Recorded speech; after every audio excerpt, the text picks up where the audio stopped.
Hello Airsoft friends, and welcome to this video today, which is one I'm particularly excited about because I have a brand new sniper rifle to open up and have a cheeky little look at. This is the brand new TAC41 variant that's come out from Silverback, and of course I have got the Silverback SRS up there, which I've used in many game days and do rather enjoy doing. However, I don't like the bullpup action of it. The cocking is very, very close into your cheek, and for me, it's just not very comfortable. It feels like my muscles and arms and joints and whatnot don't bend in the correct way. But for now, we're not talking about that. For now, we're talking about this one here, the TAC41 LS Lite Sport. And I must say, I am pretty darn excited about it because this thing is so damn light. And like, I know it says it's light and sporty in the title, but it's very, very, very light, and it makes me very excited. But before we get into that, if you're not subscribed to the YouTube channel, hit that big old subscribe button. I do content all the time. Also, very big thank you to all my patrons for supporting the channel. My patrons are lovely people.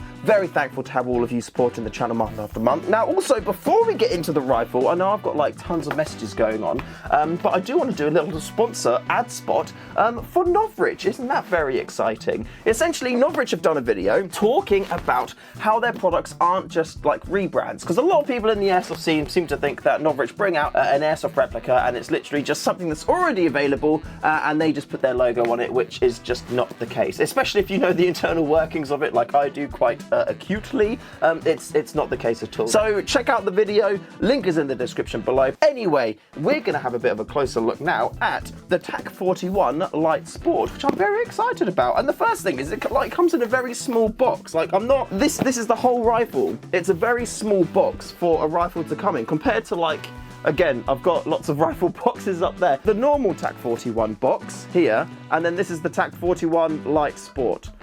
There's a very big difference in terms of the size. Now, I actually first got hands-on with this in physical person, which made me want to pick one up when I was in Dark Emergency in Germany, and there was a man there on a booth, and he had one of these here.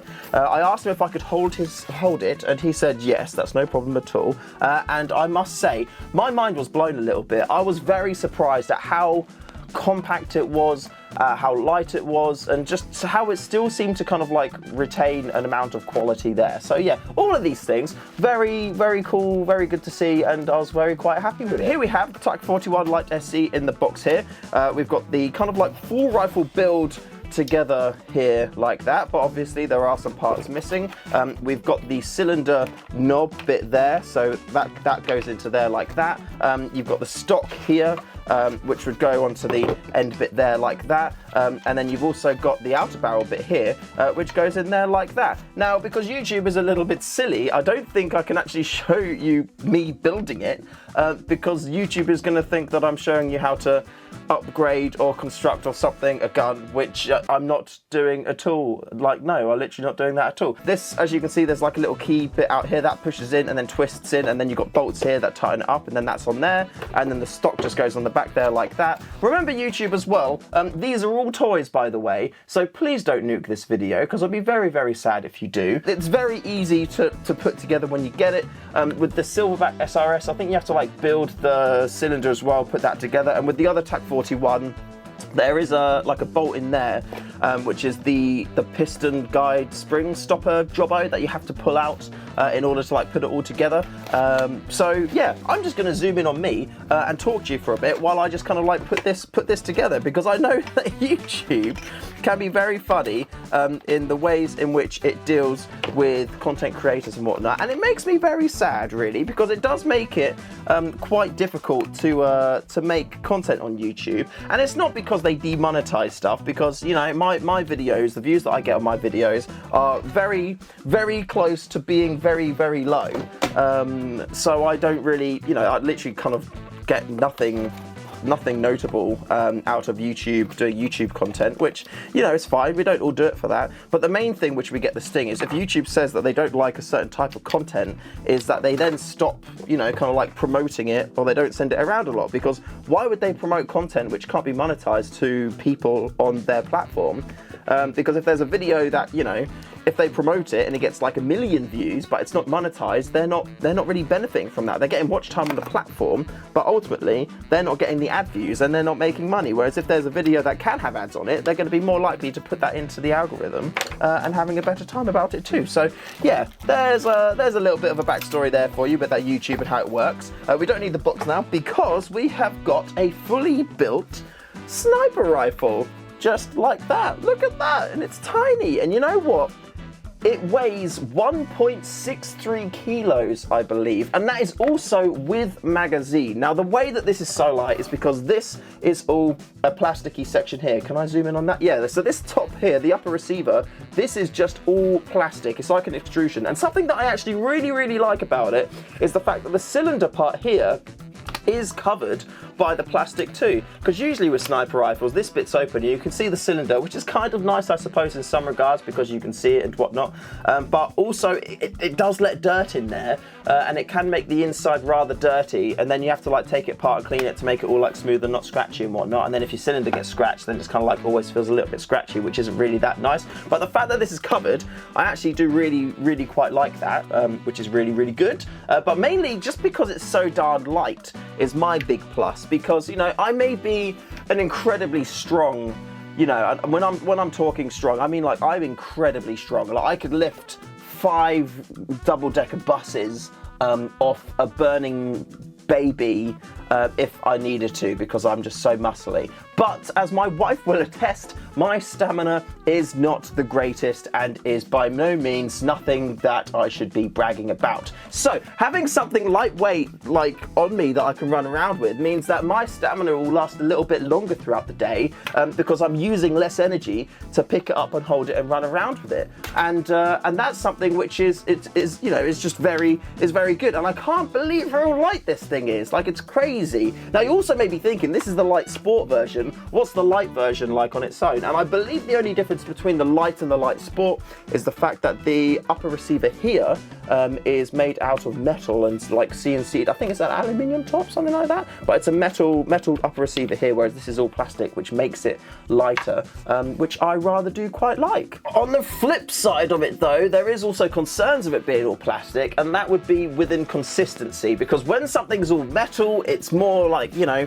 accurate, I would say. It's more locking in place. There's going to be less kind of gap things around. Everything's going to lock into place a bit tighter and be a bit neater. But you know what? This is what it chronoed at right out of the box. It is actually one of the most consistent rifles just being built out of the box, put it into the chrono, that I've ever actually had, which is absolutely amazing considering the fact that it's not all like metal build, and also considering the price as well, because this thing in the UK will set you back £200, which is pretty nutty for everything you get. Believe me, that is absolutely insane. Now there is a couple of down points as well, which I've experienced so far. One of them being the kind of metal colouring here seems to kind of like mark quite easily. I don't know what kind of finish they've used on this outer barrel, but I literally put this in my gun bag.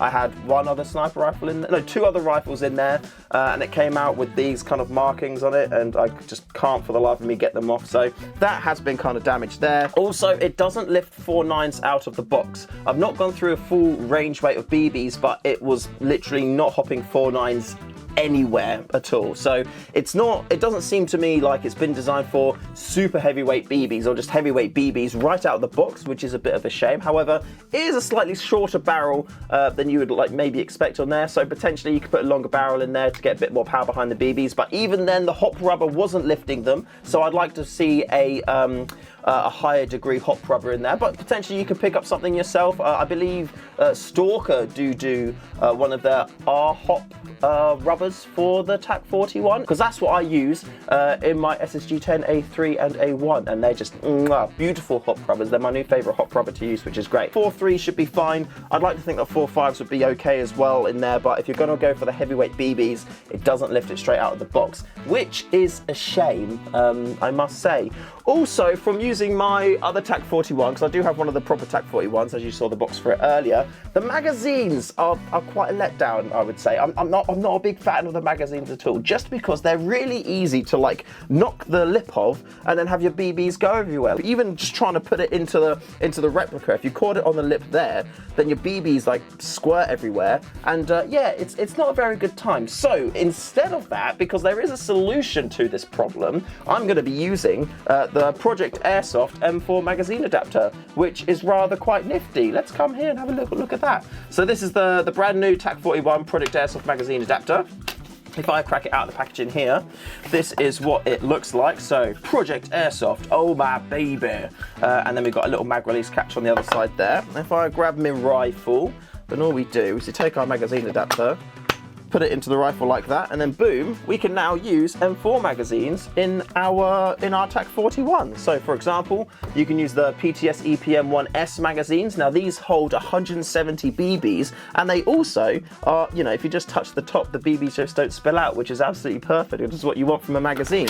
But just like that, I am now ready to shoot 170 BBs downrange. It also acts like it's a front grip like this here, so if you're not really one of those people that quite enjoys using a C-clamp or C-grip like that, then you can come in here, use the magazine adapter as a magwell, and sits really comfortably. And it kind of makes it almost look STG44-ish, MP44-ish. Maybe not, maybe a little bit, but I feel like I quite like the look of that, and like that looks really sick, and like the color of here really matches the upper receiver too. So yeah, this is how I'm going to be running my my TAC41, and also my Lite Sport version too, because now I don't have to use those naffy magazines, and I never have to reload ever, which is great, because sometimes I miss people when I try and shoot BBs at them.